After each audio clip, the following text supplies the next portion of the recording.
We have some widespread warnings for damaging winds across South Australia, up through the ranges in Victoria and right along the divide in New South Wales. We've also got some pretty dangerous conditions for the coast, with the potential for abnormally high tides and coastal flooding of low-lying areas right across the Victorian coast and for the southeast of Tassie too. It's a pretty wild, wintry day out there, and poor old Dinushi Dias has been standing in the cold for us. Dinushi, can you feel your fingers? I've just been looking at the gauges, 8 degrees in Melbourne, but it feels like 4.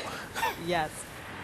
It does. I mean, it feels like -1, actually. I mean, I can barely hold the microphone, can't feel my toes. And the temperature actually dropped, Nate, since we last spoke. But that's okay. You know what? The sun's out. It's another day in paradise here in Port Melbourne Beach. Victoria's going to be hit by a deep Antarctic blast today. We are really feeling it now. And as you said, that's going to push through from South Australia, through Victoria, up to New South Wales, and even into Brisbane.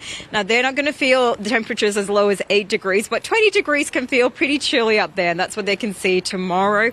And I have spoken to the SES, and they have had a pretty busy 24 hours. That's across New South Wales, Victoria, and South Australia. They responded to about 500 phone calls for help, and most of those were because of this windy weather causing, fallen trees and leaky roofs and that kind of thing.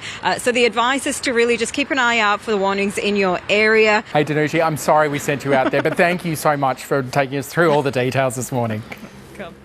It is really chilly for some right through the southeast of the country. And as Dinushi's saying, 20 up in Brisbane from tomorrow. For now, you're still all right. Getting windy though.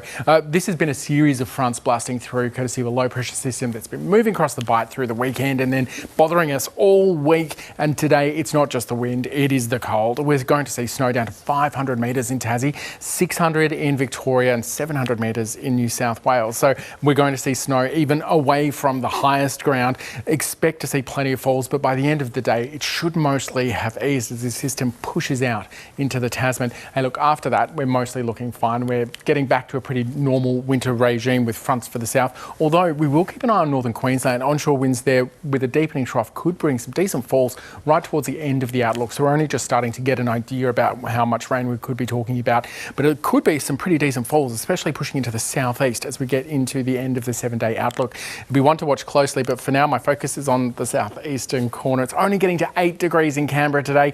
Melbourne's aiming for 11, 10 in Hobart, 15 in Adelaide. All those capitals wet and windy though. For Adelaide, it will back off through the day. Sydney's getting to 18 degrees. We've got the warnings getting into the southeastern suburbs of the city. Brisbane, gusty for you, 23 your top. That chill comes tomorrow. Perth's got another fine 19, and up north, Darwin, staying mostly sunny. You're getting to 32.